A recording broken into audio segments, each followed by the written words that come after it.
Good evening बच्चों। अभी तक अपन ने जीएसटी की 5 क्लासेस देख ली है, जिसके अंदर अपन ने जीएसटी लगेगा नहीं लगेगा उसकी 5 कंडीशंस होती है, जिसमें से अपन ने 4 कंडीशन पढ़ ली है। उसके अलावा फिर जीएसटी कितना लगता है, आपके पास 2 स्कीम होती है, एक नॉर्मल स्कीम और एक होती है कंपोजिशन स्कीम। कंपोजिशन स्कीम में जो भी आपका टर्नओवर होता है पूरे क्वार्टर का, उस पर आप नोटिफाइड रेट से जीएसटी पे कर देते हो अपनी जेब से। कंपोजिशन स्कीम वाले को कोई आईटीसी नहीं मिलती और वो किसी प्रकार का कोई टैक्स कस्टमर से चार्ज नहीं करता, ना वो कोई टैक्स इनवॉइस इशू करता है, वो बिल ऑफ सप्लाई इशू करता है। जो नॉर्मल स्कीम वाला होता है, जो भी उसकी वैल्यू होगी जिसको हम ट्रांजैक्शन वैल्यू बोलेंगे, उस पे जो भी जीएसटी की रेट होती है उस प्रोडक्ट पे वो लगाएगा, उससे आउटपुट टैक्स आएगा, और फिर आउटपुट टैक्स में से जो भी उसकी परचेज है और उसकी जो एलिजिबल आईटीसी है वो लेगा, और आउटपुट में से इनपुट लेस करके गवर्नमेंट को जमा कराएगा। ओके। और वैसे तो जीएसटी सप्लायर ही पे करता है, बट नोटिफाइड केस में रिसिपेंट पे करेगा, और कुछ ऐसे भी केस होते हैं जहाँ पे इको पे करता है। ऐसी बातें हमने अभी तक पढ़ी। आज मैं पहले आपको वैल्यूशन चैप्टर की कोई कितनी वैल्यू पे जीएसटी लगता है उसका हल्का सा पहले ओवरव्यू दे रहा हूँ, आईटीसी का ओवरव्यू दे रहा हूँ, फिर अपन valuation, ITC, payment of GST के मिक्स क्वेश्चन करेंगे। वो मैंने आपको एक फाइल भेज दी है और अभी अपन उस फाइल को मैंने सामने भी ओपन कर रखा है। सबसे पहले हम बात करते हैं,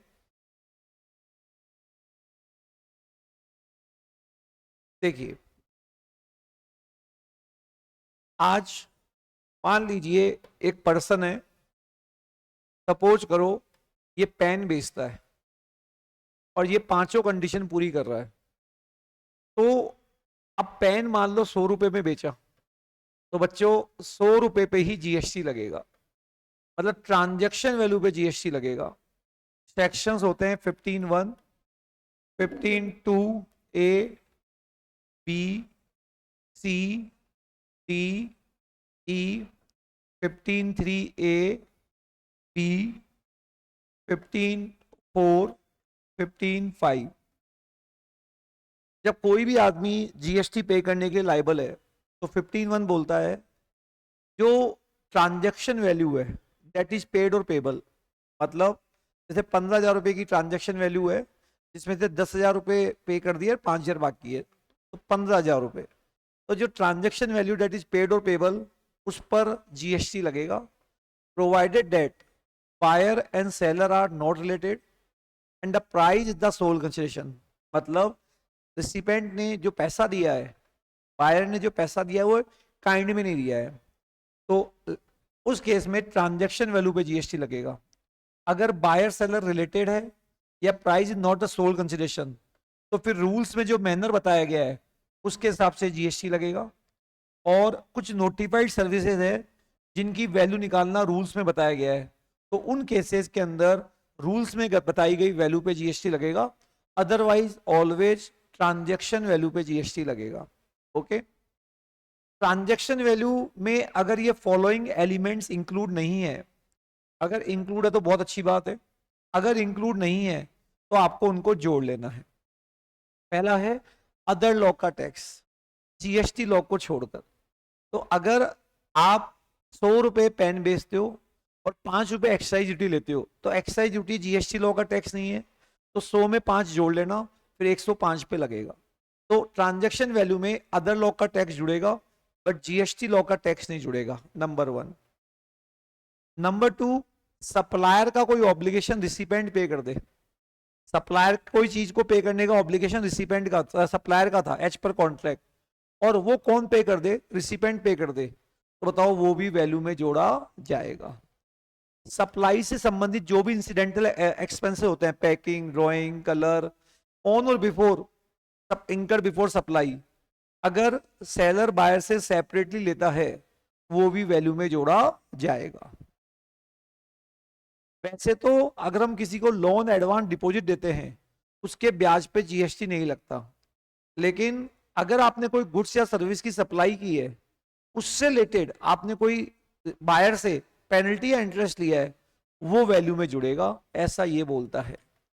सब्सिडी, अगर किसी भी गुड्स और सर्विस के रेस्पेक्ट में सप्लायर को सब्सिडी मिलती है, नॉट रिसिपेंट, सप्लायर को सब्सिडी मिलती है other than government, other than government से मिलती है, और वो सब्सिडी इनवॉइस से लिंक है। तीन बातें, सप्लायर को मिली है, अदर देन गवर्नमेंट मिली है, और वो सब्सिडी इनवॉइस से लिंक है। अगर ये तीनों बातें पूरी हो जाएगी तो सब्सिडी भी ट्रांजैक्शन वैल्यू का पार्ट होगी। ये प्रोविजन बोलता है। डिस्काउंट, डिस्काउंट दो प्रकार के होते हैं, एक प्री एक post. Discount at the time of supply और बिफोर, अगर हम देते हैं उसको इनवॉइस में आप सेपरेटली शो कर देते हो तो डिस्काउंट की वैल्यू लेस होने के बाद जो वैल्यू बचेगी उस पर जीएसटी लगेगा। एक होता है पोस्ट डिस्काउंट। पोस्ट डिस्काउंट, जैसे मान लो आपने जुलाई में सेल बेची और आपने कंडीशन डाल दी कि अगर तुम ऐसा कर लोगे, अगर तुम रैंक लगा लोगे तो मैं तुमको 10,000 रुपए का डिस्काउंट दूंगा। तो उस केस में एक बार तो जीएसटी अभी पूरी वैल्यू पे लग जाएगा, और फ्यूचर में वो कंडीशन पूरी हो जाती है तो वो जो आपने उसको डिस्काउंट पास ऑन किया कंडीशन पूरी करने पे, उतने से उतने अमाउंट पे जीएसटी नहीं लगेगा।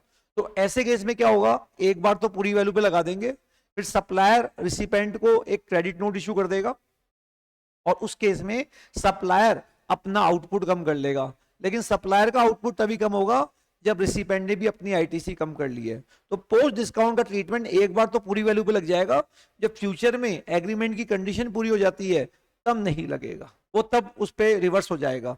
लेकिन ध्यान रखना, ये पोस्ट डिस्काउंट तभी एडजस्ट होता है जब there is a prior agreement at the time of sale. Prior agreement होना चाहिए। बच्चों याद आ गया आपको ये बातें? बोलिए। अच्छा, अब हम बात करते हैं, तो अब जो भी वैल्यू आएगी क्वेश्चन में जीएसटी की रेट दी होगी, आप उस पर जीएसटी लगा देना तो आपका आउटपुट आ जाएगा। ओके, अब बात करते हैं आईटीसी की। देखो बच्चों, आईटीसी में क्या होता है, आप एक बार आईटीसी की कॉपी ओपन कर लेना, आपको समझ में आ जाएगा।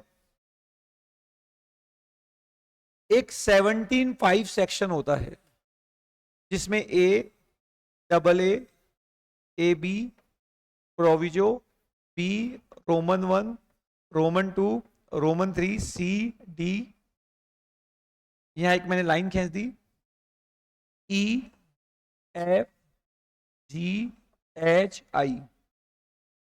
एक होता है 16(1), 16(2)A, B, C, D, first proviso, second proviso, third proviso, 16(3), 16(4), और इसके साथ पढ़ते हैं रूल नंबर 36, और इनके साथ पढ़ते हैं रूल नंबर 37। आपको ये दो पार्ट स्ट्रांग होने चाहिए। ये एक अलग सेक्शन है जो फाइनल वाले बच्चों को देखना है। एक 18 है, वो मैं इंटर वाले बच्चों को अभी अलग से बताऊंगा इसके बारे में क्या करना है। पहले ये आपका स्ट्रांग होना चाहिए।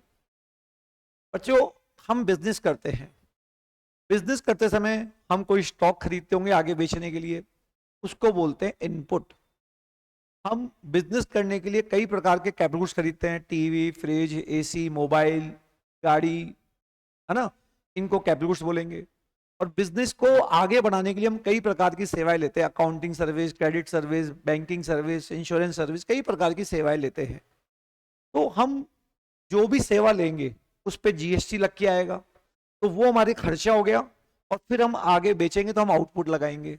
तो क्या आप जो भी परचेज करते हैं, जो भी आपने इनपुट लिया, कैपिटल गुड्स लिया या इनपुट सर्विस लिया, क्या सबकी आईटीसी मिलेगी? आंसर है नो। सबसे पहले अगर कोई भी कैपिटल गुड्स, इनपुट या इनपुट सर्विस का नाम 17(5) की नेगेटिव लिस्ट में आ जाए तो उनकी तो आईटीसी मिलेगी ही नहीं। तो एग्जाम में एक लिस्ट आएगी कि आपने ये खरीदा, ये खरीदा, तो क्या आपको उसकी आईटीसी मिलेगी? तो जिनका नाम 17(5) में आ गया उसकी आईटीसी तो मिलेगी नहीं। जिनका नाम नहीं आया, जिनकी चर्चा नहीं हुई, तो 17(5) के हिसाब से ओके है। तो 17(5) में नाम नहीं आया और आप सेक्शन 16 की ये सारी कंडीशन पूरी कर देते हो, तो बच्चों you are eligible for getting the ITC. Okay, तो पहली बात क्या क्या, तो पहले मैं रिवर्स बता रहा हूं, EFGHI। कंपोजिशन स्कीम वाले को आईटीसी नहीं मिलेगी। अगर आप कंपोजिशन स्कीम में हो तो आपको आईटीसी नहीं मिलेगी। एक होता है सीटीपी, एक होता है एनआरटीपी। एनआरटीपी को आईटीसी नहीं मिलेगी, सीटीपी को मिल जाएगी। हाँ, एनआरटीपी अगर कोई गुड्स इंपोर्ट करता है उस पे जो आईजीएसटी लग के आता है उसकी मिल जाएगी, अदरवाइज एनआरटीपी को लोकल जो भी उसने कैपिटल गुड्स इनपुट या सर्विस लिया उसकी आईटीसी नहीं मिलेगी। अगर आप पर्सनल पर्पज के लिए कोई भी गुड्स खरीदते हो, पर्सनल पर्पज के लिए कोई भी गुड्स खरीदते हो, आईटीसी नहीं मिलेगी। उसके अलावा आपने जो गुड्स खरीदे वो लॉस्ट हो गए, चोरी हो गए, डिस्ट्रॉय हो गए, किताबों में राइट ऑफ कर दिया, आपने फ्री सैंपल के रूप में दिया, किसी को गिफ्ट में दिया और उसको शेड्यूल 1 में सप्लाई भी नहीं माना था, तो बताओ आईटीसी नहीं मिलेगी। क्यों? इन सभी घटनाओं में गवर्नमेंट को आउटपुट नहीं मिलेगा, और जब आउटपुट नहीं मिलेगा तो आपको आईटीसी भी नहीं मिलेगी। अगर आपने कोई फ्रॉड वगैरह किया है, सेक्शन 129 130 में आप पे कोई पेनल्टी लगी है, तो बच्चों आईटीसी नहीं मिलेगी। इन सिचुएशन में तो किसी भी आइटम की आईटीसी नहीं मिलेगी।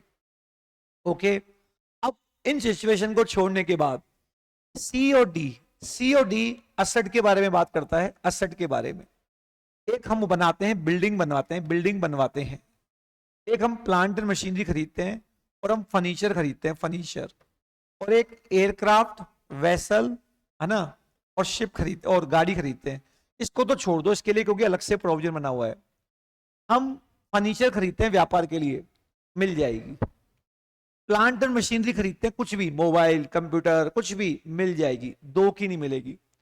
Pipeline laid down outside the factory और टेलीकम्युनिकेशन टावर, इनकी नहीं मिलेगी। और अगर हमने बिल्डिंग बना रहे हैं हम, जैसे मान लो मेरा ऑफिस बना रहा हूं, तो जो भी बिल्डिंग मटेरियल आएगा, सर्विसेज लूंगा आर्किटेक्ट वगैरह की, उन सब पर जीएसटी लग के आएगा, उनकी आईटीसी नहीं मिलेगी। हाउएवर, अगर आपने प्लांट एंड मशीनरी के, ये मशीन है, इसके स्ट्रक्चरल सपोर्ट के लिए अगर मैंने कोई कंस्ट्रक्शन करवाया, उसकी आईटीसी मिल जाएगी। Okay sir. फर्दर, भविष्य में जैसे आपने एक बार बिल्डिंग बना ली, उसकी तो नहीं मिलेगी। भविष्य में आप बिल्डिंग की रिपेयर कराएंगे, क्या कराएंगे? रिपेयर, तो रिपेयर के बिलों को भी जीएसटी लग के आएगा।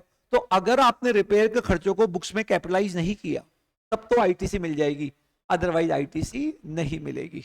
ओके। और फर्दर आप बिल्डिंग बनाते हैं, तो जैसे मैं बिल्डिंग बना रहा हूं, मेरा ऑफिस बना रहा हूं, उस पर माल उस पर नहीं मिलेगी, लेकिन एक सब कॉन्ट्रैक्टर ने कॉन्ट्रैक्टर को सेवा दी और कॉन्ट्रैक्टर वाई को दे रहा है, तो सब कॉन्ट्रैक्टर बिलिंग किसको करेगा? कॉन्ट्रैक्टर को। तो उस केस में कॉन्ट्रैक्टर को आईटीसी मिल जाएगी, लेकिन जब कॉन्ट्रैक्टर वाई को करेगा तो वाई को आईटीसी नहीं मिलेगी, क्योंकि कॉन्ट्रैक्टर को दोस्तों मिल जाएगी क्योंकि वो उस चीज की फर्दर सप्लाई कर रहा है, उसको बोलते हैं वर्क कॉन्ट्रैक्ट सर्विस की आईटीसी मिल जाएगी, है ना। इसके अलावा एयरक्राफ्ट, सबसे पहले कार, मोटर व्हीकल, अगर 13 सीटर इंक्लूडिंग ड्राइवर से कम है तो नहीं मिलेगी, उससे ज्यादा तो मिल जाएगी। एयरक्राफ्ट और वेसल की नहीं मिलेगी। बोलो क्या बोला? मोटर व्हीकल 13 सीटर या उससे कम है इंक्लूडिंग ड्राइवर, नहीं मिलेगी। एयरक्राफ्ट वेसल की नहीं मिलेगी। बट ये तीनों अगर फर्दर सप्लाई के काम में आ रहे हैं, ये तीनों अगर फर्दर सप्लाई के काम में आ रहे हैं तो उसकी आईटीसी मिल जाएगी। फर्दर मतलब उससे कमा रहे हैं। फॉर एग्जाम्पल, ये स्टॉक इन ट्रेड के काम के लिए आपने खरीदा, टैक्सी के लिए, मोटर ड्राइविंग के लिए, तो मिल जाएगी। ऐसा ये बोल रहा है। ट्रांसपोर्टेशन ऑफ गुड्स, पैसेंजर की बात नहीं मिलेगी, ट्रांसपोर्ट ऑफ गुड्स की मिल जाएगी। इसके अलावा अगर भविष्य में इस कार, एयरक्राफ्ट या मोटर व्हीकल की आप रिपेयर करवाते हैं, इंश्योरेंस करवाते हैं, तो बताओ, अगर प्रिंसिपल की मिल जाएगी तो रिपेयर की भी मिल जाएगी, प्रिंसिपल की नहीं मिलेगी तो रिपेयर की भी नहीं मिलेगी। फर्दर, अगर एक इंश्योरेंस कंपनी और एक मैन्युफैक्चरर ऑफ मोटर व्हीकल जो उससे गाड़ी से ही कमाता है, अगर ये लोग कोई रिपेयर या इंश्योरेंस की सेवा लेते हैं, इनको आईटीसी मिल जाएगी। ओके। अब कुछ सर्विसेज है जो मैंने आपको बताया था, है ना, food, beverages, outdoor catering, beauty, health, fitness, club, LTC के बिलों की, इनकी आईटीसी नहीं मिलेगी। हाउएवर, अगर गवर्नमेंट ने कंपलसरी कर रखा है कि ये देना जरूरी है किसी लॉ में, तो मिल जाएगी, या ये सर्विसेज आपने फर्दर सप्लाई के लिए है तो आपको आईटीसी मिल जाएगी। बोलो बच्चों, यहां तक की बात सबको समझ में आ गई क्या? बोलिए।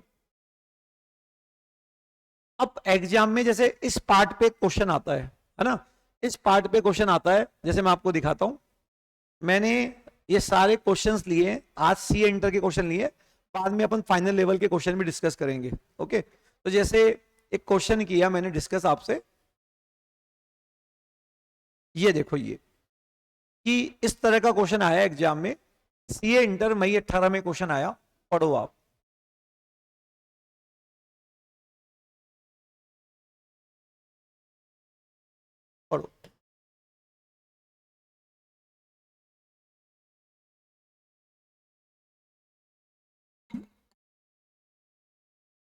एक बार इस क्वेश्चन को करने के लिए आपको सेक्शन 16 की 16 भी पता होना चाहिए। एक बार 16 भी बता देता हूं।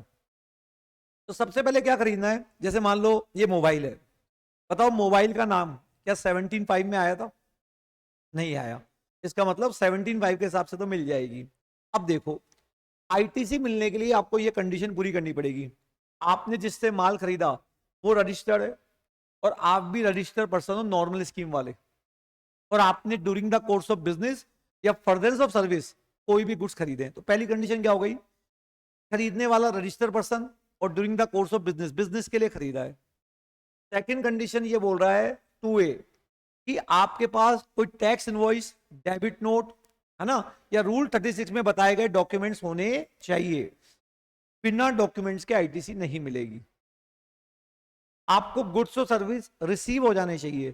सपोज करो आपको अप्रैल में माल भी ना, अप्रैल में इनवॉइस भी आ गई, सब कुछ हो गया, लेकिन अभी तक गुड्स रिसीव नहीं हुए। तो जब तक गुड्स रिसीव नहीं होंगे आप आईटीसी बुक नहीं करोगे। तो गुड्स और सर्विस रिसीव हो जाना चाहिए। अच्छा, आईटीसी किसको मिलती है? रिसिपेंट को। सेलर ने इसको माल बेचा, तो आईटीसी तो बायर को मिलेगी। बायर को आईटीसी तभी मिलेगी जब सेलर ने अपना आउटपुट जमा करा दिया या अपना आउटपुट अपनी आईटीसी से एडजस्ट कर लिया। तो बताइए बायर को आईटीसी कब मिलेगी? जब सेलर ने अपना आउटपुट सरकार को जमा करा दिया, या सेलर ने क्या कर लिया, सेलर ने क्या कर लिया, अपना आउटपुट आईटीसी से एडजस्ट कर लिया। Condition number 3। और 4, आपने सेक्शन 39 में रिटर्न भर दिया। आपने सेक्शन 39 में क्या भर दिया? रिटर्न। तो बताइए क्या क्या कंडीशन हो गई?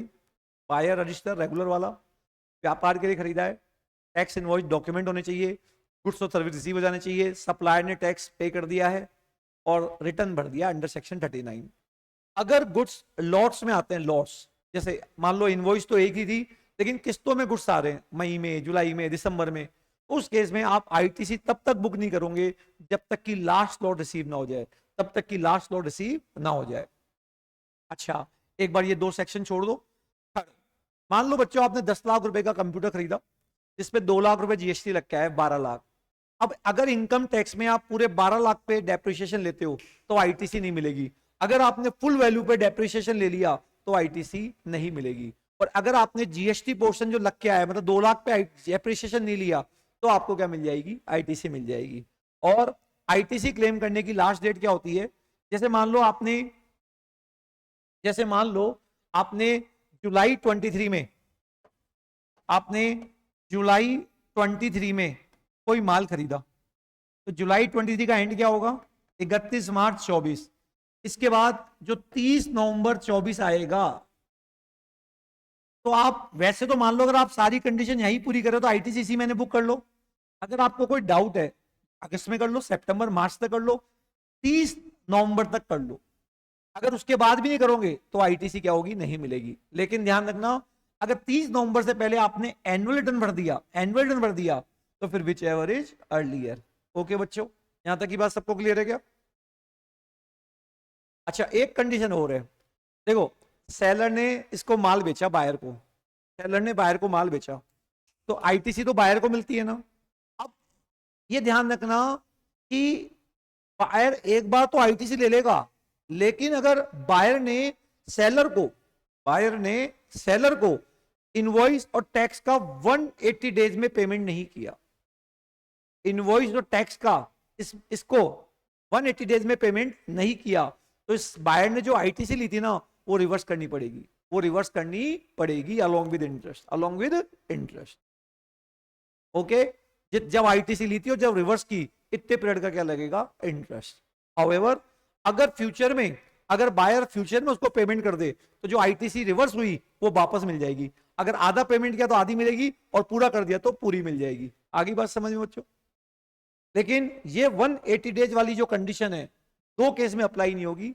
जहां पे जीएसटी बायर को ही पे करना अंडर आरसीएम, और जब शेड्यूल 1 के कारण कोई चीज को सप्लाई माना तो वहां तो पे करने की जरूरत ही नहीं, कंसिडरेशन तो है ही नहीं।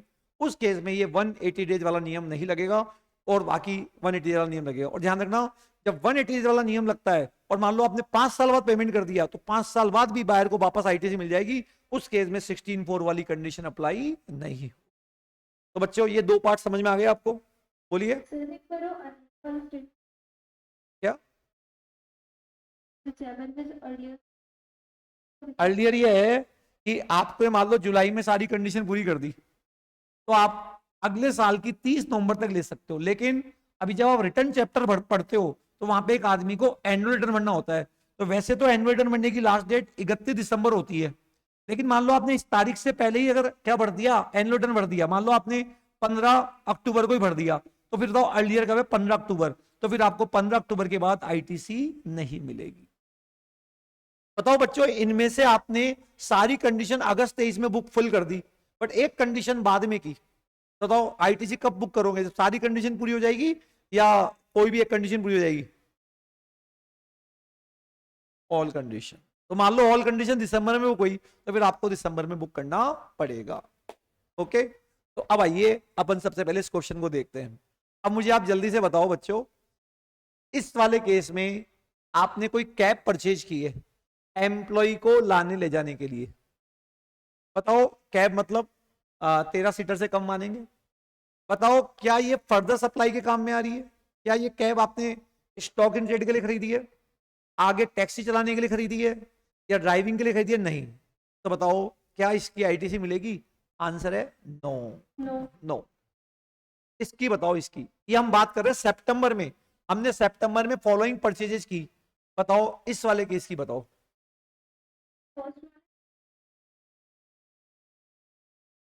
17.5 में क्यों? हाँ 17.5 में कवर हो रहा है ना, तो नहीं मिलेगी ना। ये बताओ, बताओ क्यों? जब गुड्स किस्तों में आता है तो आईटीसी कब मिलेगी? जब लास्ट लॉट आएगा। बोलो यहां तक की बात क्लियर है? थर्ड बताओ।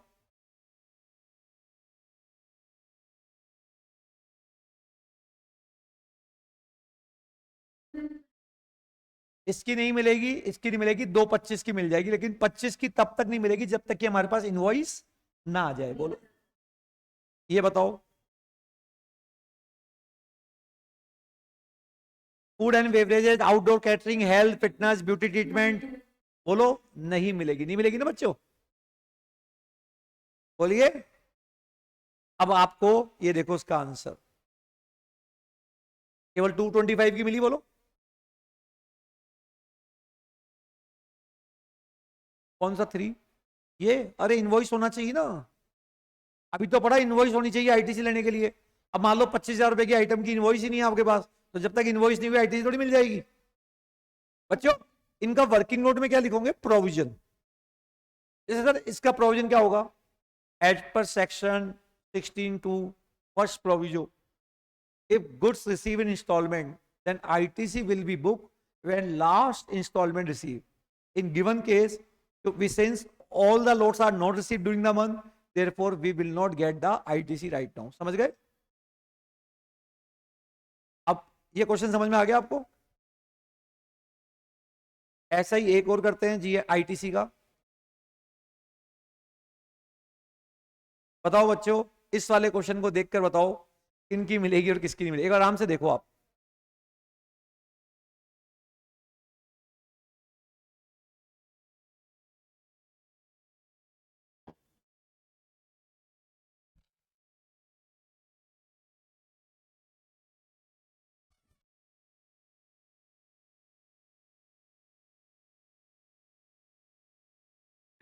बताओ फर्स्ट वाले की मिलेगी क्या?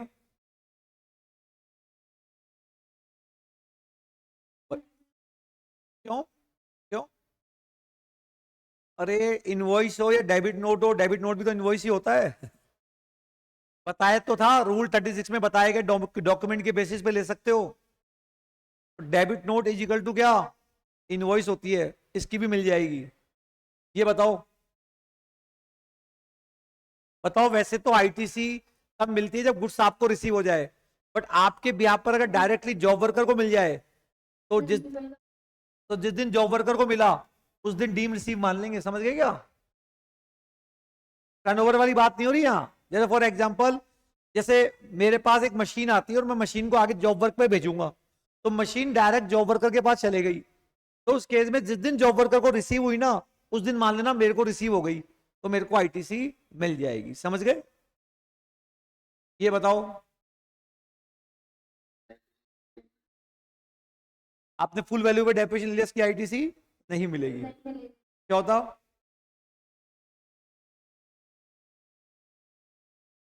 नहीं मिलेगी क्योंकि आप बिल्डिंग बनवा रहे हो, समझ रहे हो, नहीं मिलेगी।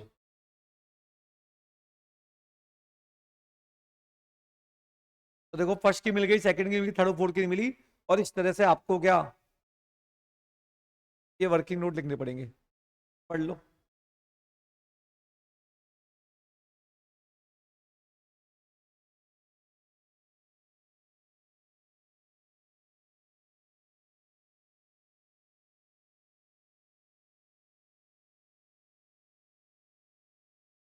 ठीक है, बोलिए।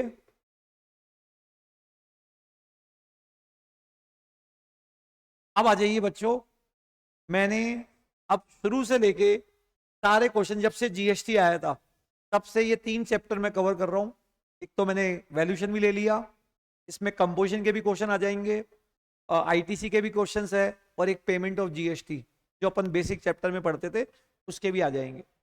अब सबसे पहले X Y limited provide the following particulars relating to goods sold, है ना, list price, exclusive of tax and discount, और आपने ये तो हो गई ट्रांजैक्शन वैल्यू, और आपने इन इन नामों से और पैसा लिया है, और आपने लिस्ट प्राइस का डिस्काउंट दिया है, ये सब लिखा हुआ है। एक बार इस लैंग्वेज को पढ़ लो।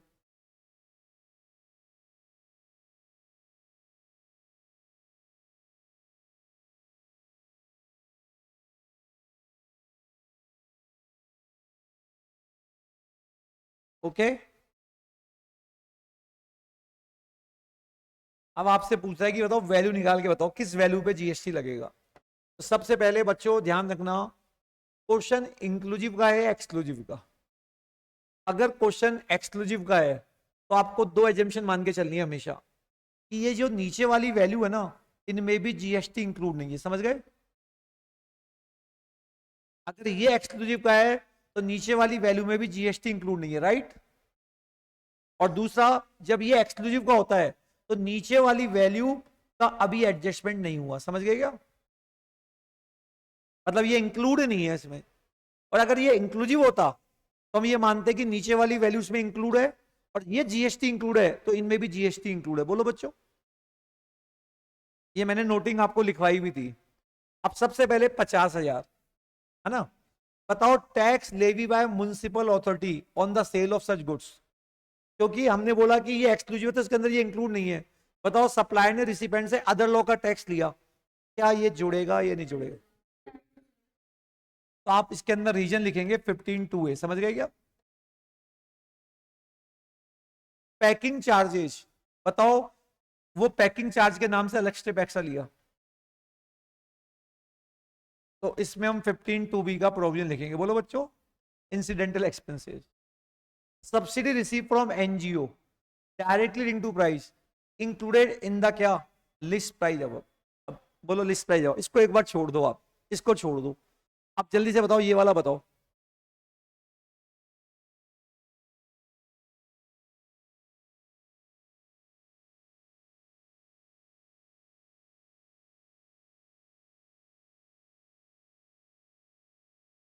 मतलब रिसिपेंट ने पे कर दिया, जबकि पे किसको करना था, सप्लायर को। अब बताओ सप्लायर का ऑब्लिगेशन कौन पे कर दे,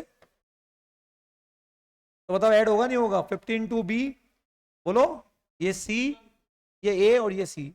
अब देखो आप, ऐड, ऐड और ऐड हो गया बच्चों, बोलो बोलो। अच्छा, अब एक सेकंड बताओ, क्या ये डिस्काउंट लेस होगा या नहीं होगा, बताओ ये प्री डिस्काउंट है पोस्ट डिस्काउंट है। तो पहली बात तो अभी तो लेस होगा भी नहीं, और बताओ अगर फ्यूचर में दे दोगे तो भी लेस एडजस्टमेंट होगा या नहीं होगा, नहीं होगा। बताओ क्यों नहीं होगा।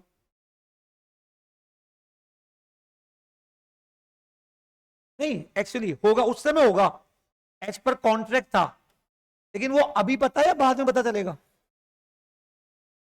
तो हम तो लाइबिलिटी सितंबर मंथ की निकालते तो अभी थोड़ी पता चलेगा यार, बोलो। तो अभी पता चलेगा, बाद में पता चलेगा? तो अभी कुछ एडजस्टमेंट नहीं होगा। ये बताओ,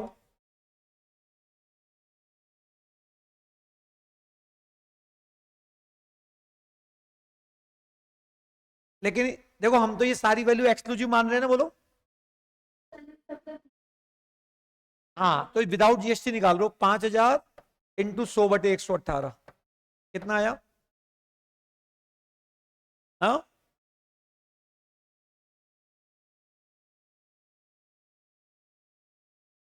आ गया बच्चों?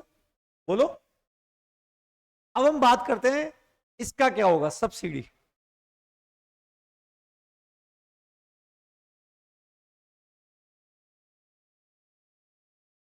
बताओ क्या?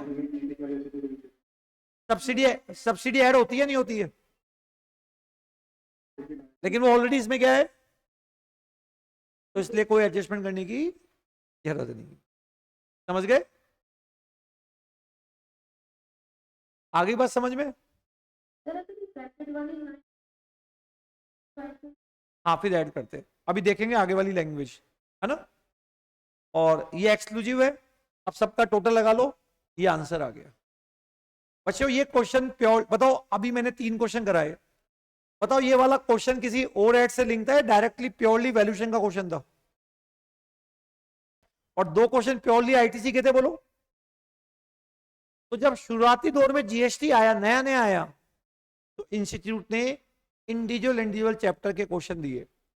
फिर बच्चा जब धीरे धीरे मैच्योर हुआ, तो फिर मिक्स क्वेश्चन आने लग गए। तो देखो मई 18 का जब पेपर आया, देखो ये तो मई 22 का था, है ना, मई 22 का। अब आप एक बार मई 18 का पेपर देखो, आप मई 18 का पेपर दिख रहा है ये? मई 18 में जब पेपर आया, तो देखो सिंपल सा क्वेश्चन आया 5 मार्क्स का। सीएमए में आज भी यही लेवल आ रहा है, सीए का लेवल बढ़ गया। अब देखो आप पढ़ो उस क्वेश्चन को।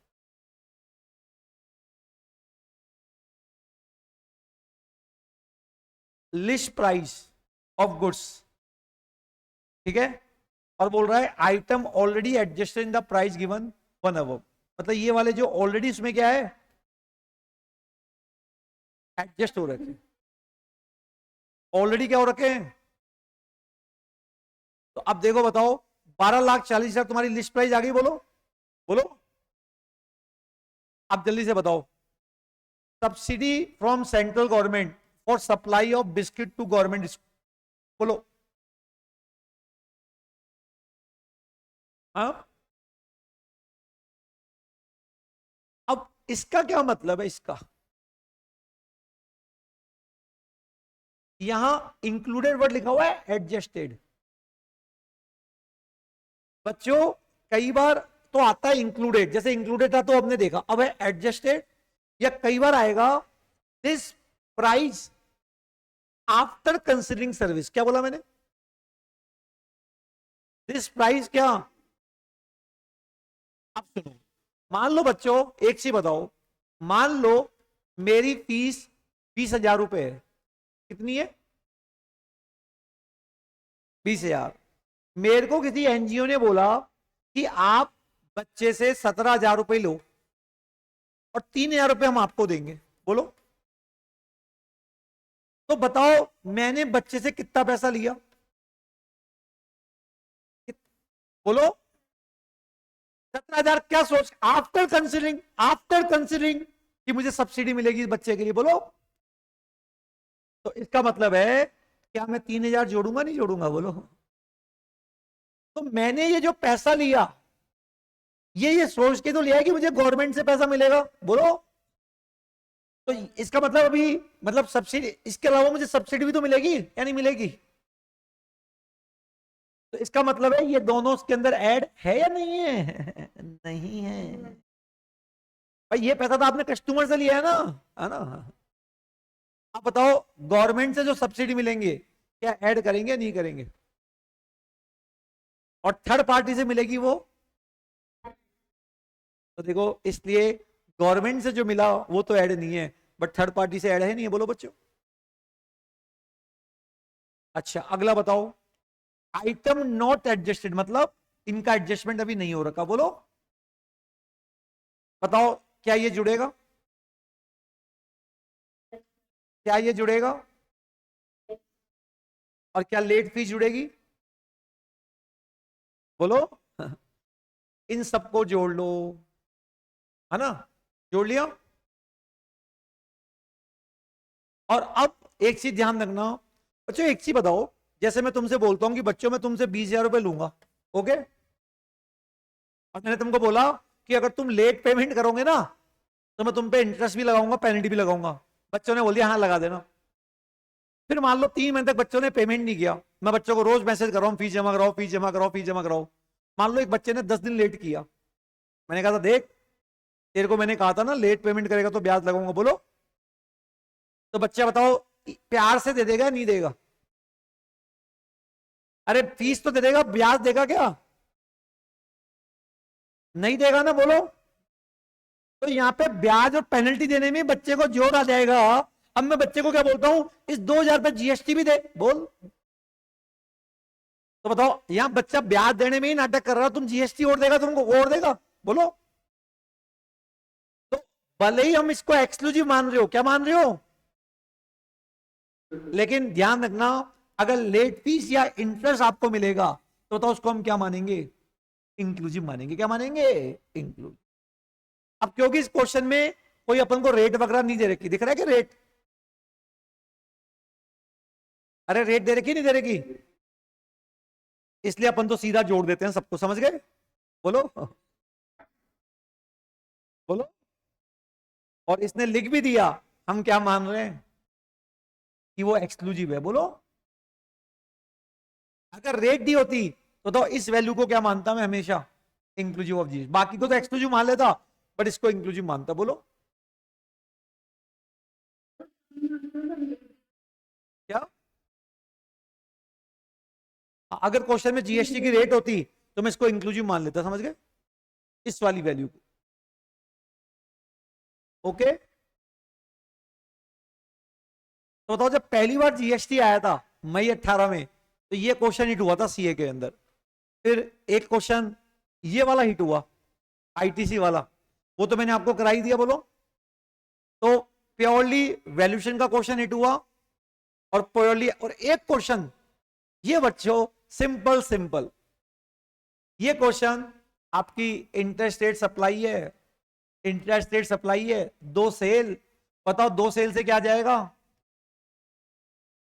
और एक परचेज, इससे क्या आ जाएगा, और यहाँ कुछ, और साइलेंट मोड में मानेंगे आईटीसी मिल जाएगी, समझ गए भाई, परचेज की तो वैसे भी मिलेगी, बोलो।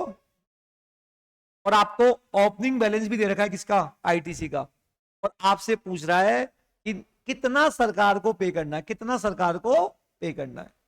ये क्वेश्चन काफी बार आया हुआ है घुमा फिरा के, बोलो बच्चों। तो इस क्वेश्चन में बताओ एक टेबल बनेगी, तीन टेबल बनेगी, तीन टेबल, एक आउटपुट जीएसटी की, एक आईटीसी की, और एक नेट पेबल की, समझ गए? तो इसका प्रेजेंटेशन तो आप आंसर में देख ही लेना। तो सबसे पहले टेबल बनेगी computation of output tax liability, बोलो बच्चों। और और कॉलम कौन कौन से बनेंगे, सीजीएसटी, एसजीएसटी, और कौन सा, आईजीएसटी। अब सबसे पहले क्या है, inter state taxable supply of goods, inter मतलब आईजीएसटी लगेगा, बोलो। और रेट 18% है, तो यहां पे इस लाइन को पकड़ना, और यहां पे आप 10 लाख का 18%, 180, बोलो। ये तो टैक्स का कॉलम है ना, टैक्स का कॉलम, बोलो। तो यहाँ पे हेडिंग दे देना इंटरस्टेट सप्लाई, बोलो। फिर एक परचेज है, परचेज कितने, एक सेल है इंट्रा, इंट्रा 2 लाख की, तो 2 लाख का 9%, 18,000 और 18,000, बोलो बच्चों। इससे मेरा कितना आउटपुट आ गया, बोलो। अब आजकल, अब देखो पहले तो सिंपल सिंपल आया, अब क्या होगा आजकल, तुमको चुपके से बताओ क्या दे देगा, inter state supply of एग्जम supply, क्या बोलेगा, एग्जम। तो बताइए क्या एग्जम सप्लाई पे जीएसटी लगेगा, तो बताओ फिर इस वाली टेबल में वो नहीं आएगा, समझ गए? अरे जीएसटी में कोई सेल परचेज थोड़ी निकालते हैं, जीएसटी में तो हम आउटपुट और इनपुट निकालते हैं ना। तो जब वो प्रोडक्ट एग्जेम्प्ट है तो उसमें जीएसटी थोड़ी लगेगा, बोलो। या बता चुपके से क्या बोल देगा, आपने लीगल सर्विस दी। अरे मेरे भाई, अगर तुमने लीगल सर्विस दी तो लीगल सर्विस पे तो जीएसटी लगता ही नहीं है, और लगेगा तो आरसीएम लगेगा ना, बोलो। तो मान लो अजय ने किसी को लीगल सर्विस दी, तो लीगल सर्विस पे तो आरसीएम लगता है ना। तो अभी हम लाइबिलिटी किसकी निकाल रहे हैं, अजय की। तो बताओ उस केस में यहां पे वो भी नहीं आएगा, बोलो। तो अब मई 18 के बाद जब आगे क्वेश्चन आने लगे, तो जो मैं आपको बातें बता रहा हूं ना, वैसे क्वेश्चन आने लग गए, समझ गए बात को। मतलब एग्जामिनेशन चैप्टर, आरसीएम चैप्टर, इनसे क्वेश्चन को लिंक करने लग गए, समझ गए बात को। अच्छा, अब मेरा आएगा इनपुट का। अब मेरी कितनी परचेज है, 2। एक कौन सा, सीजीएसटी, एसजीएसटी और आईजीएसटी। तो सबसे पहले तो कंपटीशन ऑफ आईटीसी। तो एक तो हमारे पास ओपनिंग बैलेंस पड़ा हुआ है किसका, आईटीसी का। कितना कितना पड़ा हुआ है, 20, 30, 25, बोलो। 20,000, 30,000 और 25,000। आ गई बात समझ में, बोलो। अब हमने ये परचेज की इंट्रा, 5 लाख पे 9% लगेगा, बोलो। तो 45 ये आया, 45 ये आया, और ये डैश। बताओ बच्चों जल्दी से बताओ, 65 ये हो गया, 65 ये हो गया, और 25 ये हो गया, कौन सा।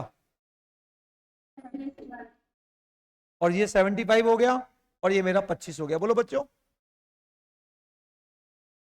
और अब हम बनाएंगे क्या, competition of net tax payable, बोलो। थर्ड को टेबल बनेगी, थर्ड टेबल किस चीज की, सी, एस और आई। सबसे पहले लिखेंगे आउटपुट। आउटपुट कितना देना है, 18, 18 और 180, बोलो। मतलब सबसे पहला कौन सा टैक्स एडजस्ट होगा, आईजीएसटी। तो सबसे पहले आपको इनपुट आईजीएसटी को खत्म करना पड़ेगा, बोलो। तो ये तो खत्म हो गई ऑलरेडी, बोलो। अब ये बचा 18, ये बचा 18, और ये बचा 155, बोलो। बताओ अगर इनपुट आईजीएसटी 190 होता, तो बताओ पहले सीजीएसटी एसजीएसटी होते, पहले इनपुट को खत्म करना पड़ा, आईजीएसटी को नील करना होता। याद आ गया होगा बच्चों। अब लेस सीजीएसटी, सीजीएसटी कितना है 60, तो 18 हो जाएगा खत्म, बोलो। और इनपुट सीजीएसटी आउटपुट आईजीएसटी से हो सकता है ना, यस। लेस एसजीएसटी, बोलो कितना, 18। अब बताओ ये भी उससे हो सकता है ना, कितना बच गया, 75 में 18 गया 57। तो बताओ 0 0, 155 में से लेस कर दो 97। हाँ, इतना आपको सरकार को आईजीएसटी पे करना है, समझ में आ गई बात। कर सकते हैं ना बच्चों ऐसे क्वेश्चन। तो देखो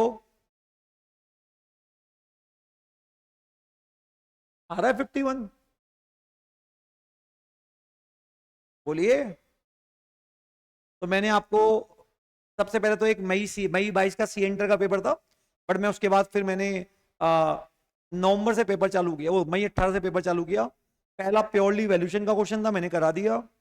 उसके बाद इस तरह का क्वेश्चन था, है ना, तो एग्जाम में। उसके बाद आईटीसी का क्वेश्चन था, ये मैंने करा दिया। अब मई 19 में सिंपल सा एक क्वेश्चन आया, जहां पे आपको मतलब टेबल 1 और टेबल 2 की वैल्यू दे रखी है। अभी अपन ने 3 टेबल बनाई थी ना,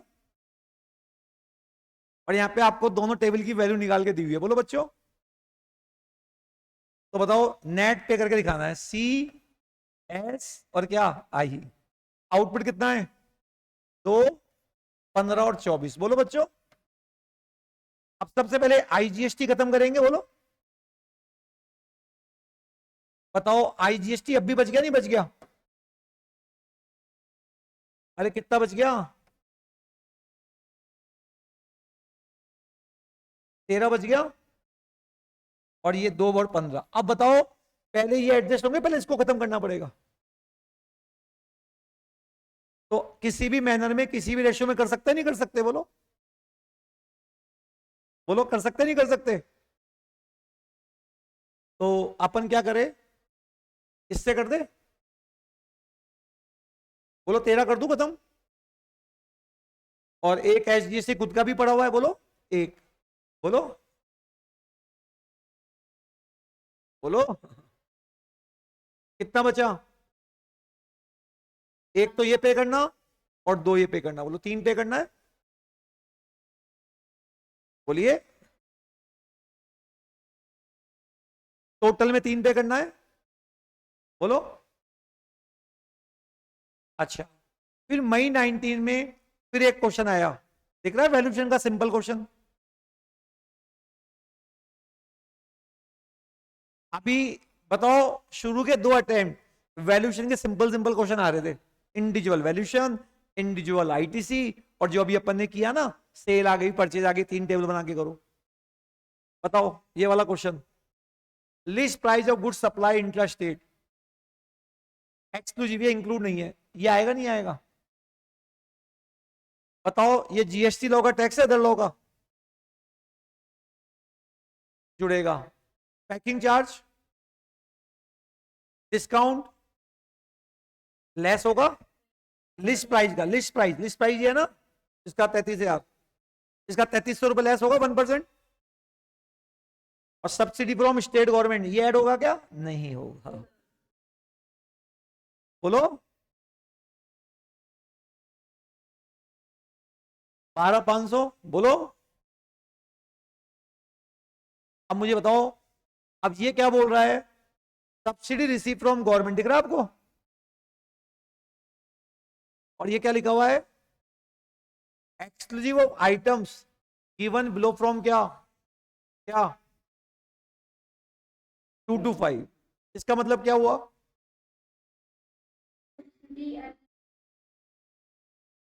मतलब सब्सिडी क्या एडजस्टेड है या नहीं है? अच्छा, एडजस्टेड नहीं है। बोलो, अगर ये एडजस्टेड होती तो बताओ ये कितना होता? 325 होता? बोलो, इसका मतलब ये 325 होता? बोलो। और this price is after considering की गवर्नमेंट से 5 मिलेंगे। बोलो, तो क्या उस समय इसको ऐड करते हैं नहीं करते? इसका मतलब बताओ ये क्या होना चाहिए? लेस होना चाहिए। अब आपको मेरी बात समझ में आ रही होगी बच्चों? बोलो, कर सकते हैं? हाँ, आप समझो, अपन बोलते हैं this price is adjusted. Adjusted का मतलब क्या होता है? ये प्राइस सब्सिडी घटाकर है। बोलो इस अगर क्वेश्चन में लिखा होता है दिस प्राइस एडजस्टेड, मतलब इसका मतलब क्या है? कि इसमें से सब्सिडी हमने 330 बच्चों से ले लिए, ये सोचते हो कि 5 गवर्नमेंट से आएंगे, तो 325 एडजस्टेड होती ना। लेकिन क्वेश्चन बोल रहा है कि एडजस्टेड नहीं है, इसका मतलब ये हमारी ओरिजिनल फीस थी। बोलो, है ना? तो बताओ, अगर मैं बोल देता कि ओरिजिनल फीस में से मुझे 5,000 रुपए गवर्नमेंट देगी, तो बताओ मैं बच्चों से कितना लेता? तो मान लो अगर क्वेश्चन बोल देता कि 325 फीस है और ये एडजस्टेड है, और फिर नीचे 5,000 रुपए देता, तो क्या तुम ऐड करती 5,000 को? इसलिए नहीं करती क्योंकि किससे मिली है? स्टेट गवर्नमेंट से मिली है ना। अरे समझो, दिमाग लगाओ क्या बोल रहा हूं। 2 तरह की लैंग्वेज होती है, ये प्राइस एडजस्टेड होती और एडजस्टेड नहीं होती। तो हम बोल रहे हैं ये एडजस्टेड नहीं है। बोलो, अगर ये मेरी ओरिजिनल फीस है, ओरिजिनल फीस, बोलो, तो अगर मेरी ओरिजिनल फीस में मुझे गवर्नमेंट बोलती कि हम 5,000 रुपए देंगे, आप बच्चों से 330 मत लो, तो फिर मैं बच्चों से कितना लेता? 3.25 लेता, बोलो, है ना? अब बताओ लैंग्वेज ही आती कि आपने बच्चों से 3.25 लिए after considering subsidy from government, बोलो बोलो। तो बताओ फिर क्या हम इसको ऐड करते अगर गवर्नमेंट से मिलती? नहीं करते ना, बोलो। तो अब इसके अंदर जो 3.30 है उसमें भी हमने सब्सिडी का एडजस्टमेंट किया ही नहीं, बोलो।